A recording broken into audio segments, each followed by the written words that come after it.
Hey guys, I hope आप सब बहुत अच्छे होंगे। तो गाइस, ये नई स्टोरी कैसी लग रही है आपको? आई होप पसंद आ रही होगी। एक्सप्लेनेशन कैसी लग रही है? फीडबैक ज़रूर दीजिएगा। अच्छा बुरा कैसा भी हो, ज़रूर बताना। मुझे इम्प्रूव करने में मदद मिलेगी। चलो ज़्यादा बोर नहीं करती, वीडियो स्टार्ट करते हैं। तो हमने मांगा के पहले चैप्टर में देखा था एकिन और उसका दोस्त जाओ फैंग सुपरमार्केट में बैठे होते हैं जब उन्हें चेंग फाइची दिखाई देता है, जो एक नया ट्रांसफ़र स्टूडेंट है और ऑड्स जॉब भी करता है। चाओ फैंग गुस्सा है क्योंकि सुन यिरैन जिस लड़की को वो पसंद करता था, चेंग को वो पसंद करती थी। एकिन प्लेफुल तरीके से जाओ फैंग को होप देता है।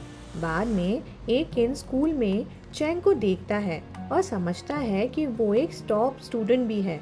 डिस्पाइट अपने हम्बल जॉब के, एकिन की क्यूरियोसिटी बढ़ जाती है जब उसे चेंग के बारे में एक नया मिस्टीरियस मैसेज मिलता है और वो उसके बारे में ज़्यादा जानने के लिए एक्साइटेड हो जाता है। अब आगे, आज का चैप्टर शुरू होता है स्कूल के बाहर। फ्राइडे को कोई सेल्फ स्टडी नहीं थी, तो जाओ फैंग एकिन की कार के सीधे ड्राइवर सीट पे बैठ गया ताकि अपनी ड्राइविंग स्किल्स दिखाने का मौका मिल सके उसे। लेकिन सुन यिरैन ने बिना सोचे उसको लात मार के कार से बाहर निकलने को कहा और चिल्लाई, तुम्हारी इतनी हिम्मत कैसे हुई बिना ड्राइवर्स लाइसेंस के यहाँ बैठने की? क्या तुम हमें साथ लेके बढ़ना चाहते हो? गाड़ी स्कूल के कोने पे ग्रीन बेल्ट के पास पार्क थी। एकिन का प्लान सिंपल था, कार उनको देख के खुद निकल जाने का। वो उनके साथ जाने के मूड में नहीं था, लेकिन तभी लाओ यीफैंग यानी हमारा क्लास लीडर साइकिल पे वहाँ से गुजर रहा था और इन लोगों की लड़ाई उसने सुन ली थी।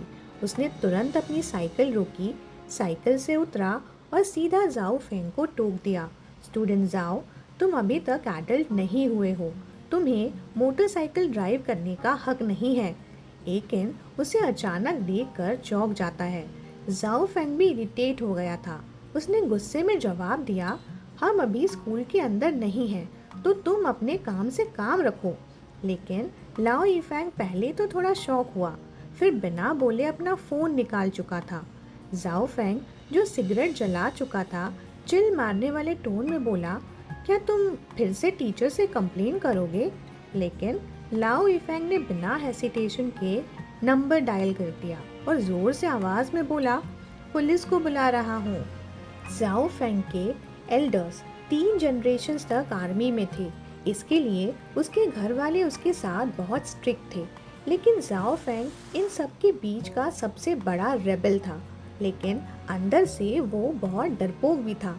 फैमिली का इतना प्रेशर था कि वो छोटी से छोटी चीज़ भी करने से पहले 100 बार सोचता था। अगर उसके घर वालों को उसके इस कांड का पता चलता तो वो उसकी टांगे ही तोड़ देते। क्लास लीडर से टकरा जाना हमेशा बैड लक ही होता था।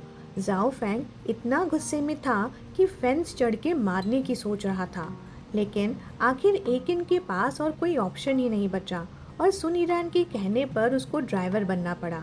जैसे ही वो लियू यांग फैन के क्लब के दरवाजे पर पहुंचता है, उसके फ्रेंड्स उसको अंदर घसीट के ले जाते हैं और वो मजबूरी में उनकी पार्टी को ज्वाइन कर लेता है। पहले तो उसको ये ऐसे टाइम पास करना बहुत पसंद था। जैसे सुन यिरैन कहती थी, घर पे बोर होने से बेटर है यहाँ एंजॉय करना। लेकिन आज कुछ अलग था, या शायद पिछले कुछ दिनों से ही सब कुछ बदला हुआ लग रहा था। वो अंदर ही अंदर बेचैन था, कोई बात उसके दिमाग में चल रही थी। उसके सारे दोस्तों का ग्रुप उसके साथ था, जाओ फैंग, लियू यांग फैंग, जाओ यूए, सुन यिरैन, ये सब उसके चाइल्डहुड फ्रेंड्स थे, जिसमें सिर्फ सुन यिरैन सिर्फ एक लड़की थी जिस पर हमारे जाओ फैंग को क्रश था।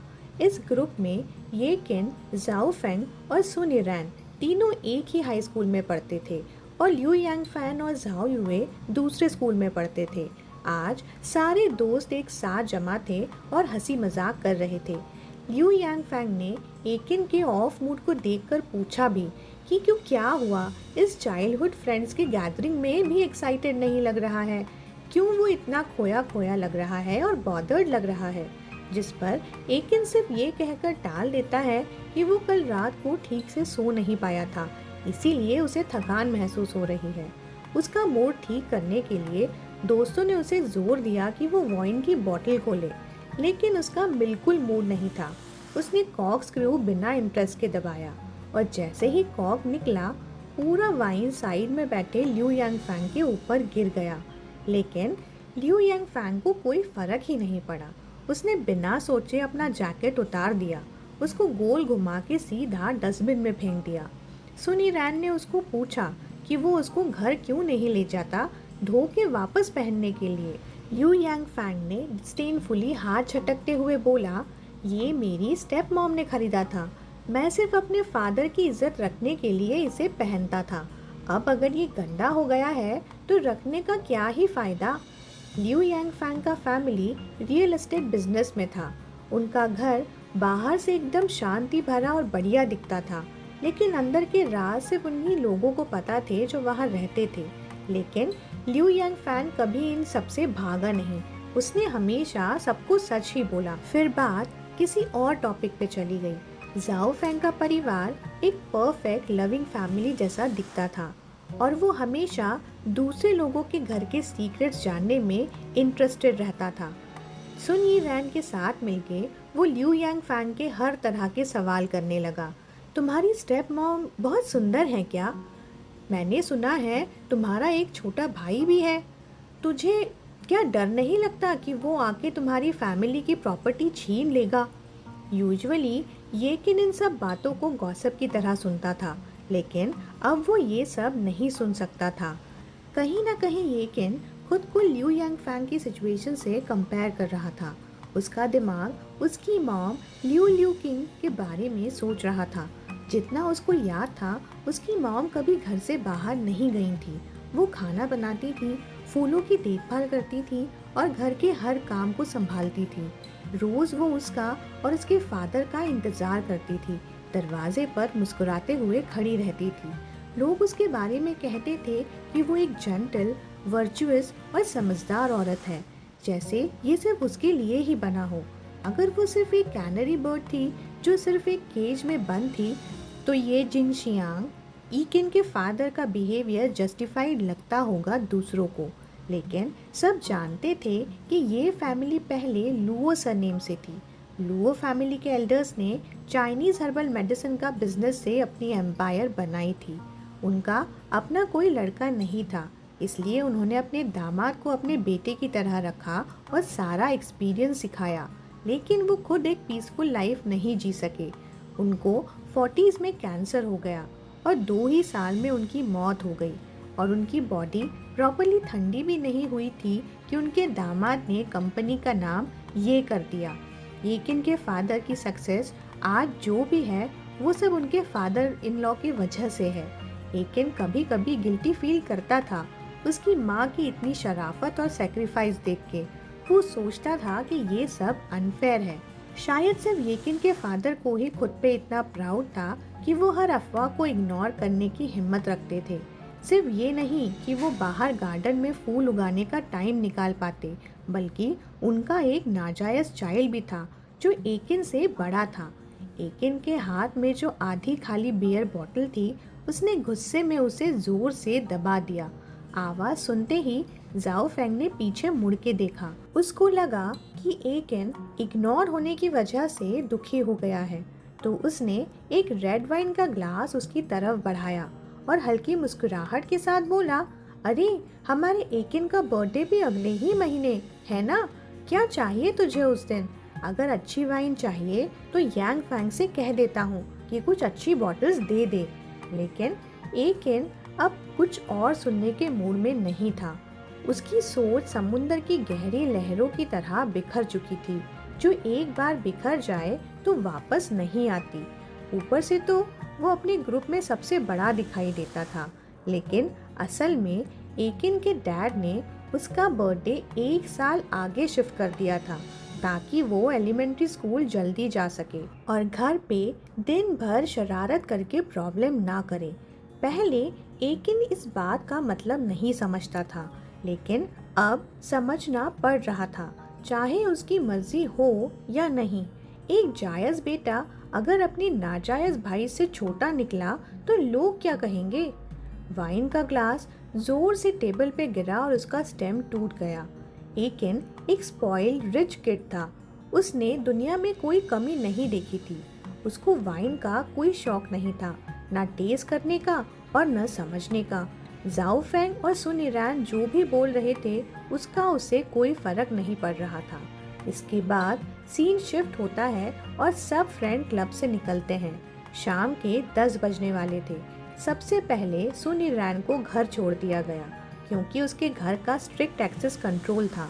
उसके बाद लियू यांग फैंग ने सजेस्ट किया कि वो लोग जाओ वे के घर चलते हैं वीडियो गेम्स खेलने।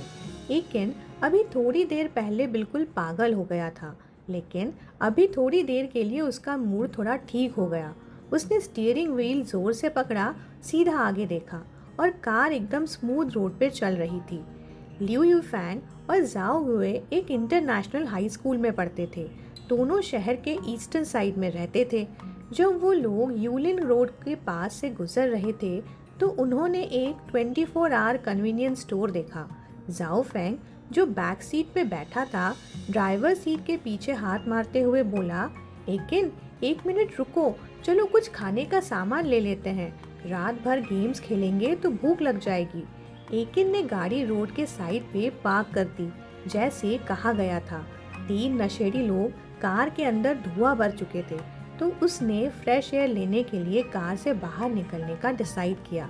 कन्वीनियंस स्टोर में चलते वक्त उसने कुछ मीठा लेने का सोचा ताकि मूड चेंज हो सके। वो जितना स्ट्रेट फॉरवर्ड दिखता था उतना था नहीं।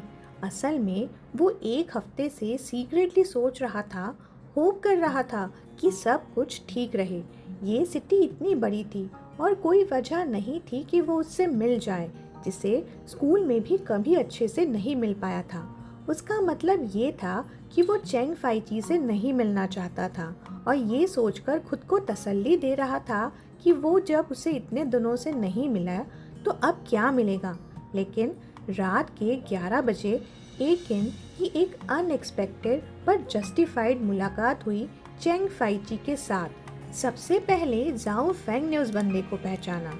उसके हाथ में बियर्स की बॉटल्स थी और वो कैशियर से जाके बोला, एक्सक्यूज मी, शॉपिंग बास्केट्स कहाँ है? लेकिन जैसे ही कैशियर कुछ बोलता उससे पहले ही जाओ फेंग जोर से चिल्ला पड़ा और तुरंत शेल्फ के पीछे छुप गया। अपनी आवाज धीमी करते हुए बोला, हम दोनों हमेशा एक ही वेवलेंथ पे रहते हैं। उस वक्त एकिन चेकआउट काउंटर के पास केक्स और स्वीट्स देख रहा था। कन्वीनियंस स्टोर में फूड आइटम्स काफ़ी लिमिटेड थे और कोई फॉरेन ब्रांड नहीं था जो उसे पसंद हो।